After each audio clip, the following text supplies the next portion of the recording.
Por que o roubo? Porque alguém descobriu o código? Não, porque alguém descobriu exatamente o papelzinho. Então, as empresas que fazem negociação com Bitcoin, funciona como uma corretora de valores, né? Só que, como não existe uma clearing, né, uma câmara central de compensação, onde você tem aquilo registrado, e os agentes são apenas intermediadores, né, o Bitcoin não tem. Então, quem vai fazer a negociação, para você, para mim, tem que ter acesso a essa informação para poder fazer a negociação. Então, ele guarda lá na empresa uma cópia dessa chave. Então, a gente precisa confiar muito nessa empresa, porque ela tem a chave tanto quanto a gente, né? E segundo, essa chave dentro da empresa precisa estar muito bem protegida. E Luiz, se eu tenho 50 bitcoins, é um número-chave? Como é que eu faço para vender 10 bitcoins e ficar com 40? Você tem as chaves de acordo com uma quantidade. Eu não sei exatamente qual é a quantidade mínima que a gente tem de Bitcoin, mas você tem chaves que delimitam a quantidade. Então, se você tem, assim, ela não é uma chave que diz você tem tanto, né? Cada chave, como ela é gerada nesse processo inicial, então é como se fosse lá uma quantidade de números aleatórios que estão sendo gerados constantemente, né? E cada conjuntinho desse dá direito a alguns bitcoins. Então, você tem várias chaves, né? Você tem um conjunto de chaves, quanto mais você tem, mais chaves você tem, tá? E então não é uma chave para a sua carteira, não é igual ao seu Pix, que você tem uma conta e aí vale, né, para Carol, né? Então você tem várias chaves que você vai criando. E aí o que acontece? Quando você tem essa possibilidade de compartilhar, né, as suas chaves com a empresa, e essa empresa não guarda adequadamente essas chaves, alguém pode ir lá e pegar essa chave, copiar, e aí faz a transferência, a negociação no mercado, e a hora que você vai ver, você não tem mais nada. Quando você apresentar a chave lá, vai dizer assim, opa, essa chave aqui já foi usada, ela não é mais sua. Ela perdeu a sua negociação. Porque lembra aquela história da chave pública e privada? Aí você não vai ter mais acesso a abrir o cofre. Você tem a chave, mas a chave já não vale mais, porque o correspondente dela que está lá na negociação já não é mais o seu. Então, aconteceu isso, né? Tem uma empresa de negociação de bitcoins, não lembro agora o país, na Ásia, e eles sofreram um ataque hacking e foi roubado quase 1 milhão de bitcoins dos clientes deles. 1 milhão? Isso. Isso foi lá em 2013, 2014. Né? Lamenta. Lamenta, né? A empresa foi à falência, obviamente, né? E tinha vários investidores. Junto, né? Muita gente junto, tinham fundos de investimento, tinham vários grandes investidores, né? E agora tenta se recuperar isso de alguma forma, né? Tentando reconstruir as chaves, tentando, né, saber, eu tenho um pedaço da chave, eu tentar refazer as operações mas estima-se que boa parte disso nunca mais seja possível de ser recuperado, e até porque também muita coisa já foi negociada, já foi renegociada, então você não consegue mais acesso, né? Então, teve dois grandes casos, esse que foi 850 mil bitcoins, e teve um outro caso de 120 mil bitcoins, também de ataque e hacking, e isso dá quase 1 milhão de bitcoins, né? Então, mas esses não estão perdidos, né? Aqueles 3 a 4 milhões realmente é perda. Esses são de alguém que a gente só não sabe quem é, né? Agora, esses que foram roubados, esses com certeza voltaram para o mercado e foram renegociados, tá?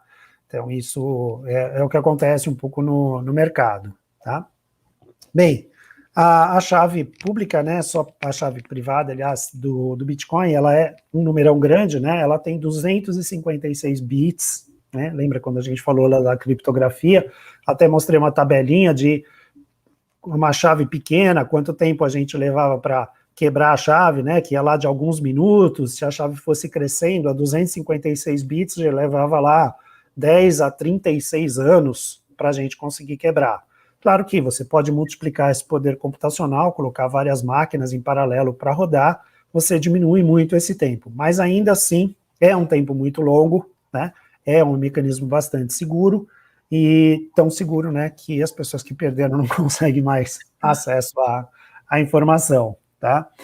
Então, eu acho que a gente tem um aspecto importante também do Bitcoin, que é, bom, é o mercado, quando as pessoas querem essa moeda, eles trocam entre si, eu quero, eu vou lá, compro de alguém que queira vender, ok, mas se eu consigo pagar isso como eu uso uma moeda para comprar um carro, por exemplo, eu consigo usar o Bitcoin, né?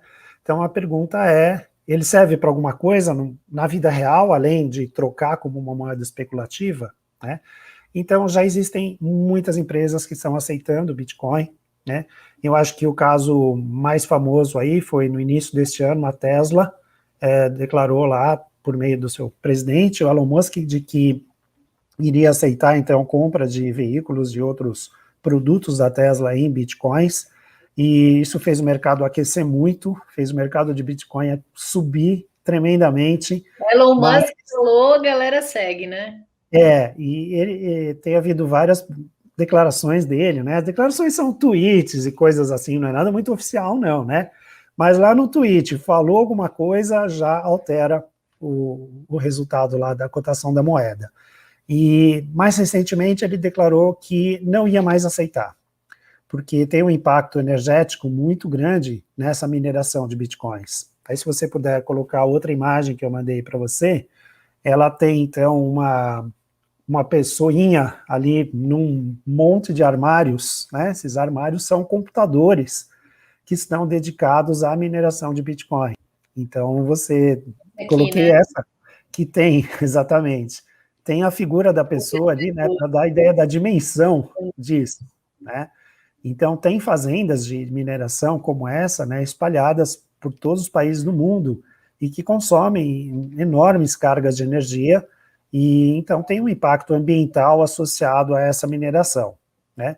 E como não é uma coisa temporária, porque, como eu te falei, vai continuar gerando recurso pela corretagem, então isso tende somente a aumentar. Na medida também que existem outras moedas, criptomoedas, então a mineração não é exclusiva só do Bitcoin, passa a ser também para os outros ativos, e eu tenho uma tendência muito grande disso. E quando uma indústria grande como a Tesla diz, eu vou aceitar isso no mercado, e outras tantas acompanham, você está dando aí o aval para que isso se multiplique, né? Mas você acha que a declaração do Elon Musk é realmente por isso? Ou porque podem ter tantos interesses, né? Também, ele sabe que o que ele fala, imagina, a Tesla aceita, daqui a pouco a Tesla não aceita mais. Pois é, e assim, não dá para a gente ter aí uma ideia clara, né, do que acontece, mas pode existir, sim, alguma intenção de manipulação de mercado, porque a gente sabe aqui no Brasil mesmo, quando tem lá na época da Lava Jato, lá tinha lá uma delação premiada, tá? A pessoa antes da delação premiada vendia as ações da empresa, aí ia lá na delação, a ação caía, no dia seguinte ele comprava tudo com preço Muito mais menos da baixo. metade do que ele tinha vendido antes de ir lá falar na delação. Então, assim, dá para manipular o mercado? Dá, né? No nosso mercado aqui, tem lá CVM, etc., que tenta frear um pouco esses movimentos. Numa coisa como o Bitcoin e outras moedas, criptomoedas que não têm uma agência reguladora, fica mais livre, né, para acontecer isso. Não estou dizendo que ele tem essa intenção, não faço a menor ideia, mas é possível que alguma pessoa com grande influência manipule o mercado? Sim, né? Então, já vi, por exemplo, em outras áreas, eu tenho um colega que lançou um site, né, de um determinado serviço, uma startup, e por alguma razão que ele mesmo não sabe qual foi, o Neymar disse em um tweet, falou sobre a empresa dele. Assim, caiu o site dele de tanta gente que foi procurar o site ao mesmo tempo, né? Então você tem, assim, influenciadores que falam alguma coisinha, eles mudam o comportamento do mercado, né? Aquela coisa de vai do céu ao inferno, né? Em 5 segundos. Então, tem esse Agora, movimento. essa foto parece meio aquele filme Matrix, assim, né? Tem um quê de Matrix.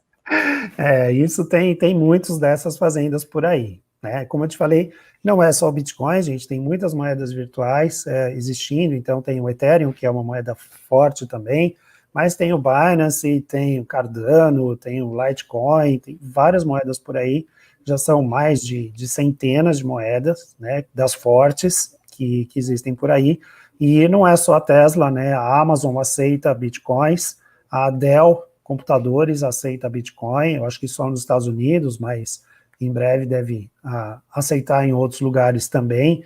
Então, como você falou, o mercado de freelancers, né, em várias áreas, na área de TI, na área de segurança de informação, aceitam. Tem uma moeda que eles gostam muito nessa área de hacking, chamada Dogecoin, que o símbolo dela é um meme de um cachorrinho, e o pessoal gosta muito dessa moeda. Ela caiu aí nas graças desse pessoal de tecnologia aí mais embrenhados aí na parte de segurança. Então tem muita gente negociando essas moedas por aí no mundo todo, e inclusive, como você me perguntou a semana passada, né, isso é registrado, como é que fica isso em relação aos governos, né? Então os governos vão, obviamente, né, tentar cercar todas essas negociações. Hoje, no Brasil, você compra e vende bitcoins por corretoras credenciadas que mandam a sua informação para a Receita Federal. Então, você tem um registro disso na Receita Federal, mas esse registro não te ajuda se você precisar recuperar a moeda, tá? Ele é só um registro para você acertar lá a sua conta com imposto de renda. Não é para você conseguir recuperar a chave, não, tá? E, enfim, e agora está surgindo um movimento de governos querendo lançar suas próprias moedas virtuais. O Bitcoin é uma moeda internacional, né, É Luiz? internacional, mas ela não é de nenhum país. Ela é do mundo. Ela é Como do é que mundo. paga impostos? Não se paga ainda, né? Então, Sobre o. aí quando as legislações vão se adaptando, então, assim, no Brasil, eu comprei o ativo, como aí funciona como renda variável, né? Comprei o ativo por X, vendi por Y, a diferença disso, renda gerou renda, capital, eu tenho que fazer, então, o ajuste do imposto de renda, tenho que fazer o pagamento do Mas isso imposto. ainda não existe, ou já existe? Existe, já Já existe, já existe. Existem países que não têm ainda esse controle, mas no Brasil já existe, nos Estados Unidos, vários países já existe esse controle, tá? Ô, Luiz, a gente tem uma pessoa nos assistindo aqui, o Julian Gomes, e ele está Uhum. dizendo que ele acha que aqui na América Latina o problema é maior porque aqui a gente não confia tanto na internet e a gente tem muito mais falhas de segurança. Como é que você. É uma verdade isso? Existe essas falhas de segurança, elas estão localizadas mais em alguns países ou é a mesma situação para todo mundo no mundo todo? Olha, em relação a esse tipo de transação, né, com moedas, eu não saberia dizer se existia uma segurança menor no Brasil ou não. O que a gente sabe, outro dia eu estive conversando sobre LGPD, né, nossa Lei Geral de Proteção aos Dados, que segue a GDPR, que é a lei europeia do mesmo assunto. Muitas fraudes têm acontecido, muitos vazamentos de dados têm acontecido, e não só empresas aqui no Brasil, ou governos, como a gente teve aí um vazamento grande no Ministério da Saúde no ano passado, mas a gente tem as grandes empresas como o Facebook, como o Twitter ou outras redes, o Yahoo também teve um vazamento enorme de dados, e isso acontece em outros países do mundo, né? Acontece em nível mundial. E, então tem empresas de vários países do mundo que têm sofrido ataques, que têm sido alvo, então, de penetrações aí, de invasões, que acabam gerando, então, o compartilhamento indevido dos dados. Então, acho que a questão no Brasil, ela se refere mais à confiança desse agente que vai negociar para você, do que propriamente da internet. Né? Eu acho que reside nesse sentido aí. Quem é que vai negociar, se amanhã não vai sumir, Para quem como você vai dar acontece. sua chavinha, seu papelzinho. Exatamente. Quem é que vai ter a cópia do seu papelzinho, quem é que vai poder negociar em seu nome esse papelzinho. Você acha que tem, mas quando você for lá, já foi negociado, você não tem mais. Né? Então, eu acho que talvez seja o maior receio aí das pessoas. Tá?